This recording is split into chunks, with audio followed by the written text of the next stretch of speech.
Good morning, my dear students and faculty members who are watching this video at this channel. Myself, Dr. K.C. Soni, Associate Professor in Geology, Government Lohia Postgraduate College Churu, affiliated to Maharaja Ganga Singh University, Bikaner. In today's lecture series of genetics, I will deliver my talk on sex-linked inheritance. प्रिय साथियों और विद्यार्थियों, genetics की आज की इस व्याख्यान माला की श्रृंखला में लिंग सहलग्न वंशागति अर्थात सेक्स लिंक्ड इनहेरिटेंस के बारे में मैं आपसे चर्चा करूंगा. So today we are going to discuss on sex linked inheritance.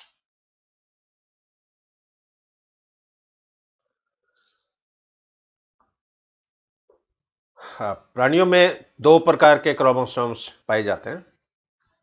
एक तो सोमेटिक क्रोमोसोम या काई गुणसूत्र, इनको ऑटोसोम के नाम से जाना जाता है, और दूसरे सेक्स क्रोमोसोम या लिंग गुणसूत्र, इनको एलोसोम के नाम से जाना जाता है.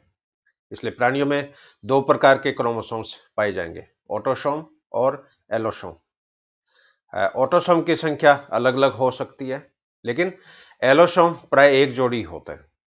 विशेषकर सिंड्रोम की यदि परिस्थितियां हों, उसमें एलोसोम की संख्या कम और ज्यादा हो सकती है. जैसे अपने मनुष्यों के केस में देखें तो मेल के अंदर 44 ऑटोसोम है, XY सेक्स क्रोमोसोम है.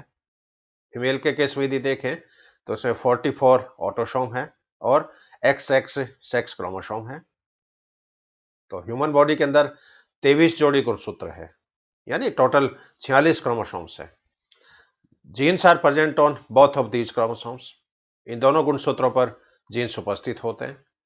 The genes which are present on sex chromosomes represent a special type of inheritance which is called as sex linked inheritance. अब X और Y गुणसूत्रों पर जो जीन्स होते हैं, इन जीन्स का एक पीढ़ी से दूसरी पीढ़ी में जो प्रोपेगेशन होता है, इनहेरिटेंस होता है, उसको सेक्स लिंक्ड इनहेरिटेंस के नाम से जाना जाता है.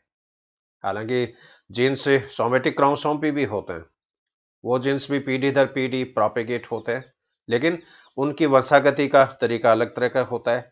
लेकिन X और Y क्रोमोसोम पे जो जीन्स होते हैं, इनकी इनहेरिटेंस का जो पैटर्न है, ये बहुत ही यूनिक प्रकार का होता है.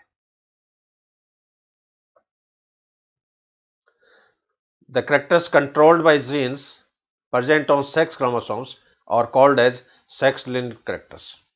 तो ऐसे लक्षण जो सेक्स क्रोमोसोम पर उपस्थित जीन्स के द्वारा नियंत्रित होते हैं, उनको सेक्स लिंक्ड कैरेक्टर्स के नाम से जाना जाता है. These genes may be present on X chromosome or on Y chromosomes or on both X and Y chromosomes.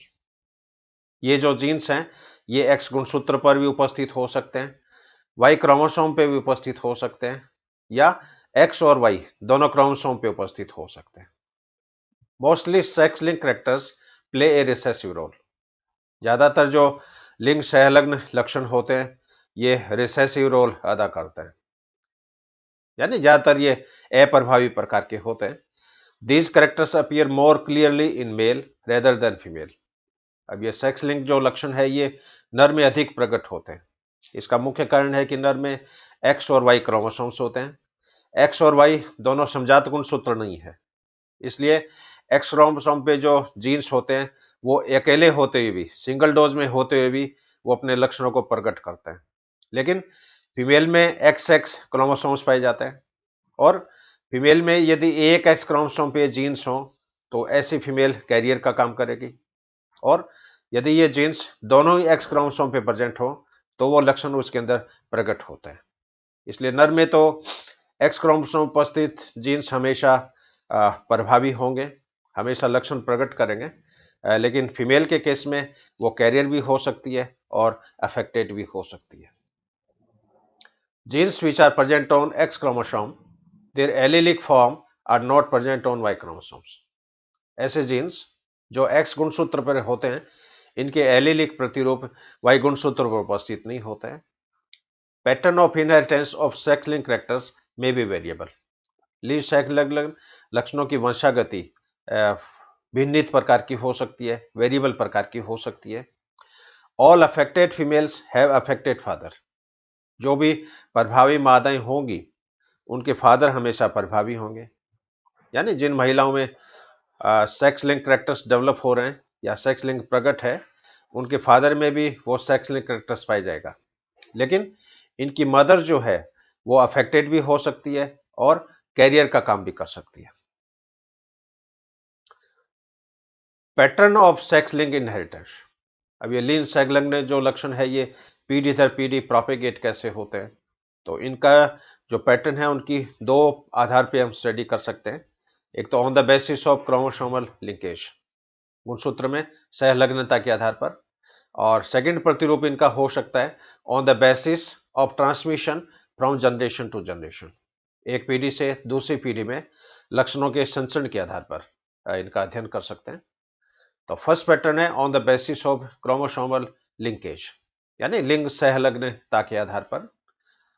On this basis inheritance में भी, इस आधार पर लिंग सहलग्न जो वंशागति है ये कंप्लीट सेक्स लिंक्ड इनहेरिटेंस हो सकती है, यानी पूर्ण सहलग्न, जैसे कलर ब्लाइंडनेस है, हीमोफीलिया है। इनकम्प्लीट सेक्स लिंक्ड वंशागति हो सकती है, अपूर्ण लिंग सहलग्न वंशागति। एक्स लिंक्ड इनहेरिटेंस हो सकता है, यानी इस तरह के जो गुणसूत्र होंगे, इस तरह के जो जीन्स होंगे वो केवल एक्स क्रोमोसोम पर ही पाए जाएंगे, जैसे ड्रोसोफिला में आंखों का रंग। वाई लिंक्ड इनहेरिटेंस, इस तरह के जो लक्षण होंगे इनके जीन केवल वाई गुणसूत्र पर ही पाए जाते हैं और ये लक्षण केवल नर में ही प्रकट होते हैं, जैसे हाइपरट्राइकोसिस, यानी कान की पिन्ना पर बालों का पाया जाना। एक्स वाई लिंक्ड इनहेरिटेंस, इस तरह की जो वंशागति होगी इनके जीन्स एक्स और वाई दोनों गुणसूत्रों पर ही उपस्थित होते हैं, जैसे जीरोडर्मा पिगमेंटोसम। इस डिजीज में क्या होता है कि स्किन में मेलानिन की यूनिफॉर्म फॉर्मेशन नहीं हो पाती है और जगह जगह मेलानिन के छोटे छोटे तिल के जैसे दाने के रूप में इनका अपीयरेंस होता है। अब ऐसे बच्चे जब तेज गर्मी में निकलते हैं, बहुत ज्यादा धूप में निकलते हैं, तो अल्ट्रावायलेट रेज का अवशोषण होने के कारण इनकी स्किन में छोटे छोटे छाले हो जाते हैं और कई बार स्किन में कैंसर है वो भी डेवलप हो जाता है। सेकंड जो पैटर्न है वो होता है संचरण के आधार पर, on the basis of transmission. लिन संलग्न लक्षणों की वंशागति के आधार पर, ट्रांसमिशन के आधार पर ये परिघटना चार प्रकार की हो सकती है। First is डायजेनिक। डायजेनिक में क्या होगा, ये लक्षण फादर से उसकी बेटी में आते हैं और बेटी से उसके बेटे में आते हैं, यानी लक्षण बाप से बेटी में आए, बेटी से उसके दोहते में आए। इस तरह का जो प्रतिरूप होता है ये डायजेनिक के नाम से जाना जाता है। Second is diandric. इस प्रकार की वंशागति में लक्षण मदर से बेटे में आते हैं और बेटे से उसकी बेटे में आते हैं, यानी माँ से बेटे में, बेटे से पोती के अंदर। इस तरह की वंशागति डाइएंड्रिक पैटर्न के नाम से जानी जाती है। और होलोजेनिक पैटर्न में क्या होगा, ये लक्षण मदर से उसकी बेटी में आते हैं और बेटी से उसकी बेटी में आते हैं, यानी लक्षण माँ से उसकी बेटी में आए, बेटी से लक्षण मदर उसकी दोहती में आए। तो इस तरह की जो वंशागति होगी यह होलोजेनिक पैटर्न के नाम से जानी जाती है। और थर्ड है होलैंड्रिक। होलैंड्रिक में क्या होगा, लक्षण फादर से उसके बेटे में आते हैं, बेटे से पोते में आते हैं, तो फादर से सन, सन से ग्रैंडसन। और इस तरह का जो पैटर्न होता है ये केवल मेल टू मेल ही चलता है, क्योंकि इनके जीन जो है वो वाई गुणसूत्र पर उपस्थित होते हैं और वाई गुणसूत्र पर होने के कारण फीमेल में इन लक्षणों का अपीयरेंस नहीं होता है। तो ट्रांसमिशन के आधार पर चार प्रकार के पैटर्न प्राणियों के अंदर देखे जा सकते हैं, डाइजेनिक टाइप, डाइएंड्रिक टाइप, होलोजेनिक टाइप और होलैंड्रिक टाइप। कुछ इंटरेस्टिंग एग्जांपल मैं आपसे यहाँ शेयर करूंगा कि वैसे तो ह्यूमन के अंदर 500 से भी ज़्यादा इस तरह की डिजीज है वो पाई जाती है, इस तरह के लक्षण पाए जाते हैं, डिजीज तो इनको नहीं बोलेंगे। इसमें कुछ इंपॉर्टेंट है जो है बहुत इंटरेस्टिंग है, जैसे डिस्टिचियसिस। अब इस तरह के व्यक्तियों में क्या होगा, आईलैशेस दो होती है, आंखों में जो बालों की जो पंक्तियां होती है वो दो पंक्तियां पाई जाती है और ये घटना डिस्टिचियसिस कहलाती है। हीमोफीलिया। हीमोफीलिया में क्या होगा, रक्त का स्कंदन नहीं होता है, आदमी के कहीं जरा सी भी चोट लग जाए तो ब्लड का बहना प्रारंभ हो जाता है और रुधिर का थक्का नहीं जमने के कारण कई बार मनुष्यों की डेथ भी हो जाती है। हेयरलेसनेस, इस तरह के व्यक्तियों में क्या होगा, शरीर के ऊपर बाल नहीं पाए जाते हैं। अब जेंट्स है तो उसमें छाती में भी जैसे बाल होते हैं, गर्दन में भी होते हैं, एक्सिला में भी होते हैं, लेकिन इस तरह के बच्चों में शरीर पे बालों का डेवलपमेंट नहीं होता है। जुवेनाइल ग्लूकोमा, इस तरह की डिजीज में क्या होगा कि आईबॉल जो होती है वो हार्ड हो जाती है, सख्त हो जाती है। जुवेनाइल मस्कुलर डिस्ट्रॉफी, इस तरह के डिजीज में शरीर की जो मांसपेशियां होती है वो धीरे धीरे डैमेज होती है और मांसपेशियां आयु के बढ़ने के साथ साथ कमजोर होती जाएगी और अंत में हार्ट बीट जब बंद हो जाती है, हार्ट की मांसपेशियां जब धीरे धीरे काम करना बंद कर देती है तो फिर बच्चे की डेथ हो जाती है। मायोपिया, इसको निकट दृष्टि दोष भी बोलते हैं, नियर साइटनेस।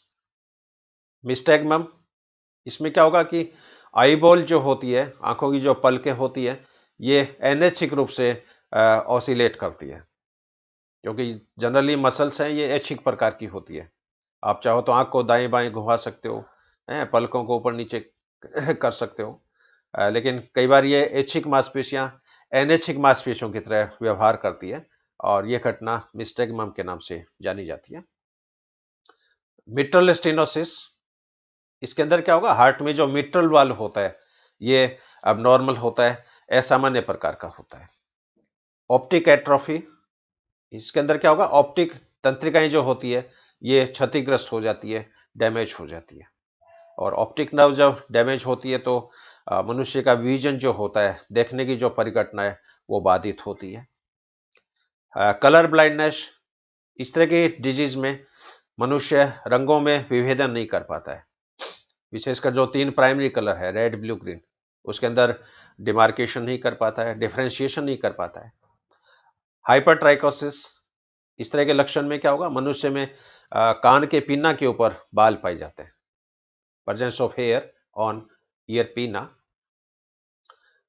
एक लक्षण है इसमें इक्थियोसिस हिस्ट्रिकस, इस तरह के लक्षण में क्या होगा, मनुष्यों की स्किन में जैसे मछली में शल्क होते हैं, जैसे प्लेकोइड शल्क है, साइक्लोइड शल्क है, तो मछली में शल्कों का जिस तरह का पैटर्न होता है उस तरह का पैटर्न स्किन के अंदर देखने को मिलता है। यहाँ हमारे शहर में भी 2-3 आदमी है इस तरह के, और उनमें मैं देखा है कि सर्दियों के दिनों में उनकी स्किन ऐसे लगती है जैसे कोई मछली की चमड़ी का दस्ताना पहन रखा हो, लेकिन गर्मी जब आएगी तो ये स्केल जो होते हैं स्किन से उतर जाते हैं डैंड्रुफ के रूप में और स्किन नॉर्मल हो जाती है। तो ये एक लक्षण है इक्थियोसिस हिस्ट्रिकस। हाइपर यूरिसेमिया, इस तरह के लक्षण में क्या होगा, यूरिक एसिड का बहुत ज्यादा, आवश्यकता से ज्यादा उत्पादन होता है। हंटर सिंड्रोम, इसमें मेंटल रिटार्डनेस होती है और हर्सुटिज्म प्रकार के लक्षण इसमें डेवलप होते हैं और इस तरह के बच्चे जो होते हैं वो मानसिक रूप से मंद होते हैं और इसमें हर्सुटिज्म यानी मॉन्स्टर टाइप के जो लक्षण होते हैं उस तरह के लक्षण इसमें डेवलप हो जाते हैं। और इसके अलावा और भी सैकड़ों ऐसे लक्षण हैं, सेक्स लिंक फैक्टर्स हैं जो मनुष्य में पाए जाते हैं। ये कुछ नॉर्मल लक्षण है जो अ, सामान्य जीवन में अपने आसपास में आप किसी भी गांव में चले जाओ, किसी भी शहर में चले जाओ, इनमें कोई भी आपको 2-4 व्यक्ति इन लक्षणों वाले आपको देखने को मिल जाएंगे। अब इसमें आपके कोर्स में जैसे 2 लक्षण है, उनकी वंशागति पे बारे में आपसे मैं चर्चा करूंगा। एक तो कलर ब्लाइंडनेस या वर्णांधता और दूसरी चीज है हीमोफीलिया। तो ये लक्षण किसके कारण होते हैं, इनके ट्रीटमेंट क्या है, इनकी पॉसिबिलिटीज क्या है। तो first character is colour blindness या वर्णांधता। It was discovered by Wilson in 1911। इस रोग की खोज विल्सन ने की थी 1911 में। It is due to recessive genes present on the X chromosome. ये लक्षण एक्स क्रोमोसोम पर उपस्थित अप्रभावी जीन्स के कारण उत्पन्न होता है। Such patient can not differentiate between red and green colour. इस प्रकार के जो रोगी होते हैं वो लाल और हरे रंग में विभेद नहीं कर पाते। Red colour blindness is called protanopia. यदि लाल रंग का विभेदन नहीं कर पाता है तो यह घटना प्रोटोनोपिया कहलाती है। Green colour blindness is called deuteranopia. जब हरे रंग के अंदर विभेद नहीं कर पाते हैं तो यह घटना ड्यूटेनोपिया के नाम से जानी जाती है। The genes of blue colour are present on the somatic chromosome number 7। अब इसमें नीले रंग को पहचानने वाला जो जीन होता है यह कई गुणसूत्रों पे होता है, लेकिन लाल और हरे रंग को पहचानने वाला जो जीन्स है वो सेक्स क्रोमोसोम पे उपस्थित होता है। इसलिए लाल और हरे रंग की जो वंशागति है ये सेक्स लिंक्ड इनहेरिटेंस है, लेकिन नीले रंग की जो वंशागति है ये ऑटोसोमल लिंक्ड इनहेरिटेंस है। The pigment molecules present on cone cells. Retina में जो शंकु कोशिकाएं होती हैं इसमें 3 प्रकार के वर्णक पाए जाते हैं प्राइमरी कलर के। इरिथ्रोलैब ये रेड कलर का पिगमेंट है, साइनोलैब ये नीले कलर का पिगमेंट है, और क्लोरोलैब ये हरे रंग का पिगमेंट है। टाइप्स ऑफ कलर ब्लाइंडनेस है। अब इसमें भी और डिटेल में जैसे जाए तो इनकी कुछ फर्दर सब टाइप्स मिल सकती है। जैसे कुछ नॉर्मल टाइप है वो मैं आपसे जैसे चर्चा करूं। ट्राइकोमेसी, ट्राइकोमेसी का अंदर 3 कलर विजन। तो इस तरह के जो व्यक्ति होंगे इनका सामान्य कलर विजन होता है। एनोमेलस ट्राइकोमेसी, इसमें क्या होगा, अनयूजुअल 3 कलर विजन। और इस तरह के जो पेशेंट होते हैं सी ऑल 3 प्राइमरी कलर्स, तीनों प्राथमिक रंगों की वो पहचान कर पाते हैं। 1 कलर इज वीकली सीन, लेकिन एक रंग जो होता है वो थोड़ा धुंधला दिखाई देता है। जैसे प्रोटेनोपेली, इसके अंदर रेड कलर की वीकनेस देखने को मिलेगी। ड्यूटेनोमेली, इसमें ग्रीन कलर को देखने की मिलेगी। और ट्राइटेनोमेली, इसके अंदर नीले रंग को पहचानने की जो क्षमता है वो थोड़ी मध्य प्रकार की होती है। अब इसके कारण क्या हो सकते हैं, वर्णांता के कारण क्या हो सकते हैं, काजेज ऑफ कलर ब्लाइंडनेस।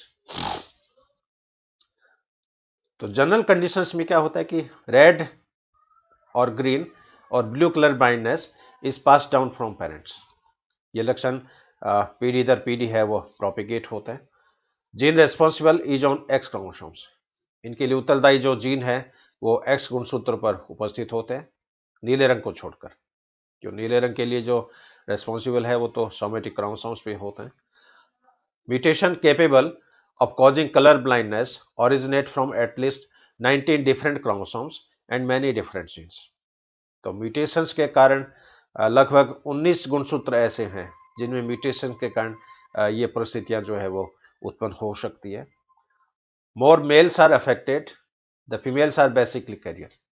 इसमें जो नर होते हैं वो ज्यादातर प्रभावित होते हैं, लेकिन फीमेल जो होती है वो वाहक का काम करती है, कैरियर का काम करती है। There is 50% chance of mother passing this condition to her son। Mother से उनके बेटों में इन लक्षणों की वंशागति के 50% संभावनाएं होती है। इनहेरिटेंस पैटर्न, इनका जो वंशागति का जो प्रतिरूप है, red green colour blindness usually inherited from parents. It is passed from mother to son on 23rd chromosomes which is sex chromosomes। Chromosomes are the structure which contains genes। Chromosome वो रचनाएं हैं जिनमें जीन्स पाए जाते हैं। They contain instructions for the development of cell tissues, organs, and if you are color blind, it means instructions for cone development are wrong। यदि आप में वर्णांतता की स्थिति है, वर्णांतता का लक्षण है, इसका अर्थ है कि परिवर्धन के दौरान आपकी रेटिना में शंकु कोशिकाओं का प्रॉपर फॉर्मेशन नहीं हो पाया है। इट मे बी मिसिंग और लेस सेंसिटिव, यह लक्षण अनुपस्थित भी हो सकता है या कम संवेदी भी हो सकता है। और pathways from cone to brain is not developed properly. कई बार क्या होता है कि शंकु कोशिकाएं तो विकसित हो जाती है, पूर्ण विकसित होती है, उनके अंदर पिगमेंट्स भी पाए जाते हैं, लेकिन रेटिना से जो तंत्रिका मस्तिष्क में जा रही है वो तंत्रिकाएं कई बार प्रॉपर डेवलप नहीं हो पाती है।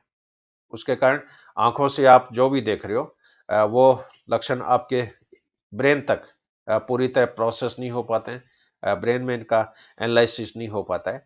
उसके कारण भी धुंधलापन व रंगों को पहचानने में धुंधलापन या रंगों को पहचानने में डिफिकल्टीज है वो डेवलप हो सकती है।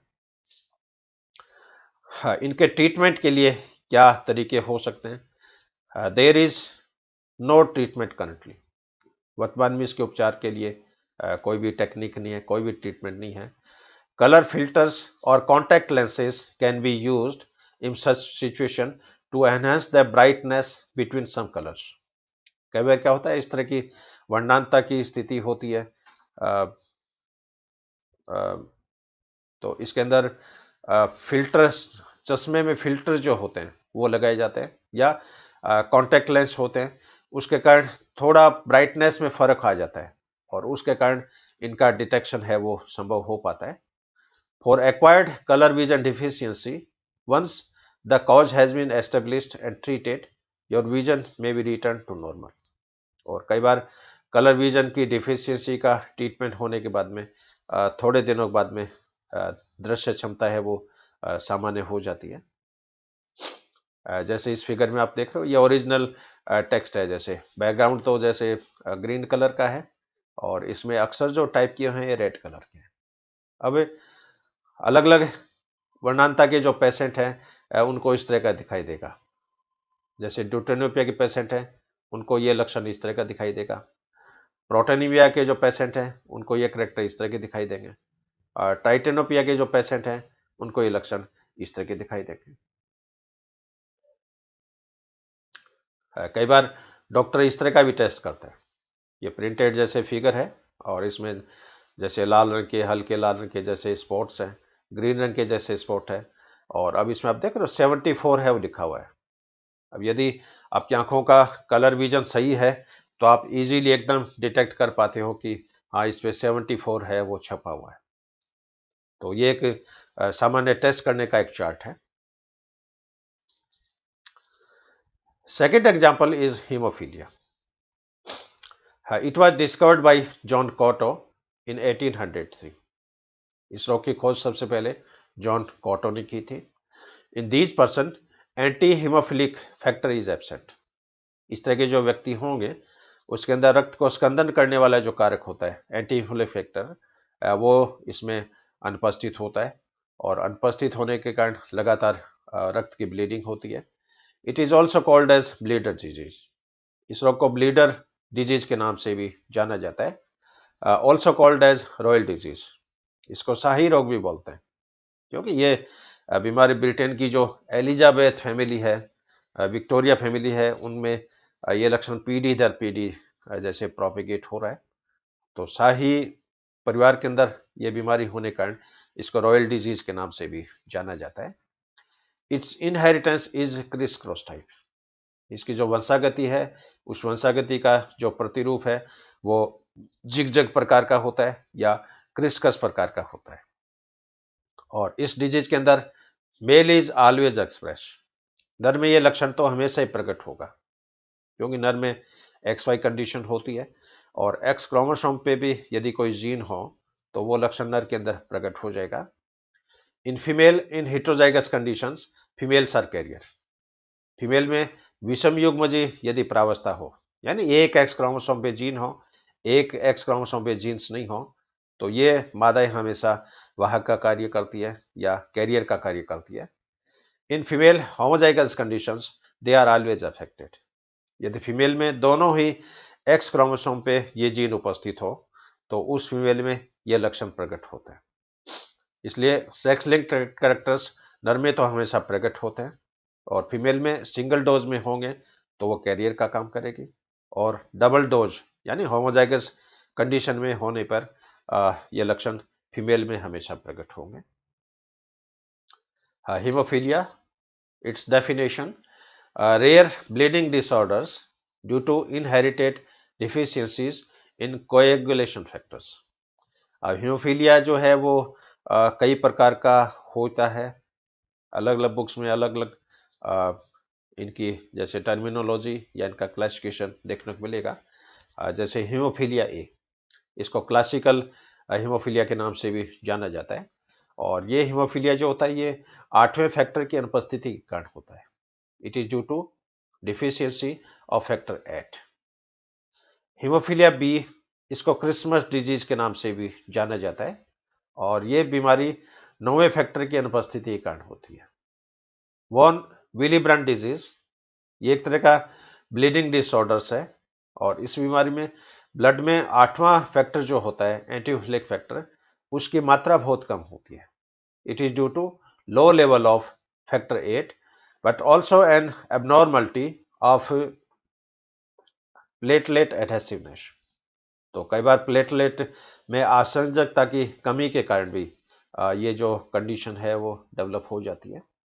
तो नॉर्मली ये 3 तरह का हीमोफीलिया है, और कुछ किताबों में और भी इनकी फर्दर डिटेल में जाए तो और भी इनकी सब टाइप है वो देखने को पाई जाती है। जैसे हीमोफीलिया ए, ये 8वें फैक्टर की अनुपस्थिति कारण है। हीमोफीलिया बी, ये 9वें फैक्टर की अनुपस्थिति कारण है। हीमोफीलिया सी, ये 11वें फैक्टर की अनुपस्थिति के कारण है। इनका थोड़ा डिटेल कैरेक्टर मैं आपसे शेयर करूंगा। जैसे haemophilia A, it is also called as classic haemophilia. इसको क्लासिक हीमोफीलिया के नाम से या फैक्टर 8 डिफिशियंसी के नाम से भी जाना जाता है। People with this type of haemophilia have low levels of blood clotting factor. इस तरह के जो व्यक्ति होंगे, इनके ब्लड में 8वें नंबर का जो क्लॉटिंग फैक्टर है उसकी मात्रा बहुत कम होती है, and it is most common, और ये बहुत ही सामान्य प्रकार का है। हीमोफीलिया ए है, ये भी 3 टाइप का हो सकता है। इनकी 3 फर्दर सब टाइप, जैसे mild haemophilia A, moderate haemophilia A, और सीवियर हीमोफीलिया ए। ये सीवियर हीमोफीलिया है, ये बहुत ही डेंजरस होता है, और इसमें चोट लगने के कारण ब्लड लॉस है बहुत ही अप्रत्याशित रूप से होता है। मॉडरेट हीमोफीलिया ए, ये मध्यम प्रकार का है, और माइल्ड हीमोफीलिया ये मंद प्रकार का है। तो हीमोफीलिया ए की जो 3 फर्दर सब टाइप्स है वो haemophilia A, moderate haemophilia A, और सीवियर हीमोफीलिया ए। ये जैसे इनहेरिटेंस का चार्ट जैसे दिखाया है, ये जैसे हस्बैंड है, फादर है, नॉर्मल है, और इसकी जो वाइफ है ये कैरियर है। कैरियर है तो इसमें एक एक्स क्रोमोसोम पे तो जीन है, लेकिन दूसरा एक्स है और नॉर्मल है। तो यहाँ पर हस्बैंड नॉर्मल है, इसकी वाइफ है वो कैरियर है। अब इनके जो बच्चे होंगे उनमें क्या होगा, लड़कों में 50% नॉर्मल होंगे, 50% प्रभावित होंगे, और लड़कियों के अंदर 50% नॉर्मल होगी और 50% इसके अंदर कैरियर का काम करेगी। तो ये क्या पॉसिबिलिटी है इसमें, जैसे ये लड़के हैं इनके प्रभावित होंगे, इस तरह की यदि कॉम्बिनेशन हो तो ये लड़कियां कैरियर का काम करेगी, और इस तरह की यदि कंडीशन हो तो ये दोनों ही सामान्य प्रकार के हैं। Haemophilia B, factor 9 is present, is one of the serine protease of the coagulation system, a vitamin K dependent glycoprotein। तो हीमोफीलिया नो है, ये विटामिन के डिपेंडेंट ग्लाइकोप्रोटीन्स हैं एक तरह का। The factor 9 gene is located on x chromosome, ये gene x chromosome में उपस्थित होता है, और म्यूटेशंस के कारण कई बार क्या है, डिलीशन हो सकता है, इंजर्शन हो सकता है, इन्वर्जन हो सकता है, पॉइंट म्यूटेशंस हो सकता है, और इन म्यूटेशन के कारण हीमोफीलिया बी की कंडीशन है वो डेवलप हो जाती है। और ज़्यादातर केस में क्या होता है, पॉइंट म्यूटेशंस होता है। In majority of cases point mutations are present, most resulting in missense mutations. तो पॉइंट म्यूटेशंस के कारण हीमोफीलिया बी की जो परिस्थिति है वो डेवलप होती है। हाँ, इसके ट्रीटमेंट का जो तरीका है haemophilia B treatment, obtain base line factor 9th activity and inhibitor level, correct to desired percent factor activity. इसमें 1 unit fix per KG for every 1% increase needed every 8 to 12 year or by continuous infusion. Recheck factor activity to confirm adequate replacement। तो इसके अंदर factor जो 9th है इसका blood के अंदर infusion करवा के, ट्रांसफ्यूजन करवा के इस रोग का उपचार है वो किया जा सकता है। Haemophilia C, it was first discovered in a young Ashkenazic Jewish American in 1950। Hemophilia C is a mild form of hemophilia affecting both sexes। ये मंद प्रकार का हीमोफीलिया है जो नर और मादा दोनों को ही प्रभावित करता है। However, It predominantly occurs in Jews of Ashkenazi descent, लेकिन मुख्य रूप से ये एस्कांजी जो लोग हैं उनके जो डिसेंडेंट है यानी उनकी जो औलादे हैं, उनकी जो पीढ़ी है, उनके अंदर ये बीमारी देखी गई है। It is the fourth most common coagulation disorders after Willebrand disease and haemophilia A and B. तो हीमोफीलिया ए और बी और विली ब्रांड डिजीज के बाद में ये चौथे नंबर की सबसे सामान्य बीमारी है, जिसको हीमोफीलिया सी के नाम से जाना जाता है। Continued treatment for hemophilia. Hemophilia B is treated by infusing donor's blood into the patient body. तो डोनर ब्लड है उसको पेशेंट में ट्रांसफ्यूज करवा के इसका ट्रीटमेंट किया जा सकता है। Which lacks clotting factor. The clotting factors present the donor blood promote the process of clotting of blood. तो ब्लड डोनेशन के बाद में क्लॉटिंग का जो प्रक्रिया है वो प्रेरित होती है। Hemophilia C occurs due to the lack of plasma count in the body. Therefore, plasma infusion is done into the blood to combat the excessive bleeding. तो कई बार मनुष्य में प्लाज्मा की कमी होने के कारण प्लाज्मा का जो ट्रांसफ्यूजन है वो भी इसके अंदर किया जाता है और इसके ट्रीटमेंट में काफ़ी हद तक सहायता मिलती है। अब सेक्स लिंक्ड लक्षणों के अलावा कुछ और सामान्य डेफिनेशंस है वो मैं चर्चा करूंगा। जैसे सेक्स लिमिटेड ट्रेट यानी लिंग सीमित लक्षण। Certain jeans in the absence of hormones never express their phenotypic traits. कई बार क्या होता है कि कुछ जीन ऐसे हैं जो हार्मोन की अनुपस्थिति में अपनी अभिव्यक्ति नहीं कर पाते हैं। जैसे milk producing genes are present in both male and female. और जैसे दूध को उत्पन्न करने वाले जो जीन्स हैं वो नर और मादा दोनों में पाए जाते हैं, लेकिन नर में प्रोलैक्टिन हार्मोन की अनुपस्थिति में मिल्क का प्रोडक्शन नहीं होता है। इसी तरह in female beard not developed due to absence of male hormone. अब दाढ़ी मूंछों के जो हार्मोन है, जो जीन्स हैं, ये नर और मादा दोनों में पाए जाते हैं, लेकिन फीमेल में मेल हार्मोन की एब्सेंस के कारण, यानी फीमेल में मेल हार्मोन एंड्रोजन जो होता है, टेस्टोस्टेरोन होता है, ये हार्मोन इनके ब्लड में नहीं होता है और हार्मोन नहीं होने के कारण महिलाओं में दाढ़ी मूछें नहीं हो पाती है। लेकिन कई बार आपने देखा होगा कि जिन महिलाओं में एंड्रोजन हार्मोन होते हैं, क्यों एंड्रोजन हार्मोन टेस्टिस के अलावा जैसे एड्रिनल ग्लैंड है वो भी बनाती है, तो मेल हार्मोन का लेवल यदि फीमेल में हो जाए तो कई बार फीमेल में भी दाढ़ी मूछें हैं वो विकसित हो जाती है। सेक्स इन्फ्लुएंस ट्रेट, कुछ लक्षण ऐसे हैं जो केवल पर्टिकुलर सेक्स तक ही सीमित होते हैं। Certain characters like baldness is more dominate in case of male. जैसे गंजेपन का जो लक्षण है ये केवल नर में ही प्रकट होता है। In case of female in single dose it does not appear. और महिलाओं में यदि ये जीन सिंगल डोज में हो तो ये लक्षण प्रकट नहीं होगा, लेकिन होमोजाइगस कंडीशन में यदि हो तो महिलाओं के अंदर गंजेपन का जो लक्षण है वो प्रकट हो जाता है। और इस तरह के जो लक्षण होते हैं ये सेक्स इन्फ्लुएंस्ड ट्रेट के नाम से जाने जाते हैं। Sex linked lethal, certain features are very lethal. कई बार ऐसे लक्षण हैं जो बहुत ही घातक होते हैं और उसमें मनुष्य की जो लाइफ स्पैन है कम हो जाता है, अंत में बच्चे की मृत्यु हो जाती है। जैसे मस्कुलर डिस्ट्रॉफी, ये एक ऐसी डिजीज है जिसके अंदर बच्चों में जो जो बच्चे का विकास होता है उसकी मांसपेशियां धीरे धीरे कमजोर होती जाती है और ये मांसपेशियों वीकनेस है वो पैरों से स्टार्ट हो सकती है, हाथों से स्टार्ट हो सकती है। और ऐसे बच्चे जो होते हैं वो 15 साल 20 साल तक सर्वाइव भी करते हैं। और लेकिन ये लक्षण जब हार्ट तक आ जाता है तो हार्ट की मांसपेशियां जब कमजोर होती है तो हार्ट की धड़कन धीरे धीरे बंद हो जाती है और अंत में इन बच्चों की जो है वो मृत्यु हो जाती है। तो ये भी एक आनुवंशिक रोग है, सेक्स लिंक्ड लीथल। तो ये एक बहुत ही शॉर्ट में आज का ये मेरा व्याख्यान लिंग सहलग्न वंशागति, सेक्स लिंक्ड इनहेरिटेंस। इसके अलावा और भी सैकड़ों एग्जाम्पल्स हैं, लेकिन आपके कोर्स में केवल 2 ही एग्जाम्पल का डिस्कशन किया गया है। एक तो कलर ब्लाइंडनेस और दूसरा हीमोफीलिया। और मैं आशा करता हूँ कि यह व्याख्यान आपके समझ में आया होगा।